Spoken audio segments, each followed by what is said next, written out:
তো hello everyone, তো আজকে আমি তোমাদেরকে বলবো যে আমার চ্যানেলের মধ্যে ঢুকে তোমরা কীভাবে কমিউনিটি পোস্ট করতে পারবা, আর কমিউনিটি পোস্ট করলে তোমাদের কি লাভ হবে, আর কমিউনিটি পোস্ট কীভাবে করতে হয়, তো সেই সব কিছু আজকে তোমাদেরকে দেখাবো প্লাস বলবো। তো চলো ভিডিওটা শুরু করা যাক। তো সর্বপ্রথম তোমাদেরকে বলে দিই যে কমিউনিটি পোস্ট করলে তোমাদের কি লাভ হবে। তো দেখো, যদি তোমাদের কোনো ইউটিউব চ্যানেল থেকে থাকে তো সেই চ্যানেলটা দিয়ে যদি আমার চ্যানেলের মধ্যে ঢুকে তোমরা কমিউনিটি পোস্ট করো, তো সেখানে আমার চ্যানেলের সাথে সাথে তোমাদের চ্যানেলটাও ভাইরাল হয়ে যাবে। আর যদি তোমরা আমাকে কিছু জিজ্ঞেস করো বা কোনো কিছুর ফটো দিয়ে যদি কিছু বলতে চাও, তো সেটাও তোমরা করতে পারো। তো চলো কীভাবে কমিউনিটি পোস্ট করে তো সেটা তোমাদেরকে দেখিয়ে দিচ্ছি। তো সবার প্রথমে আমার চ্যানেলটাকে তোমরা ইউটিউব চ্যানেল সার্চ করে নাও, @soundbasic89 লিখে তোমরা সার্চ করে নাও। তো সার্চ করার পরে আমার চ্যানেলের মধ্যে একটা ক্লিক করো। তো ক্লিক করার পর ডান দিকে তোমরা দেখতে পারবে যে লেখা থাকবে যে কমিউনিটি পোস্ট বলে।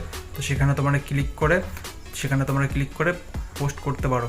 আর যারা যারা আমার চ্যানেলটাকে সাবস্ক্রাইব করে নিয়েছে আগে থেকে, তারা এখন থেকেই পোস্ট করতে পারবা।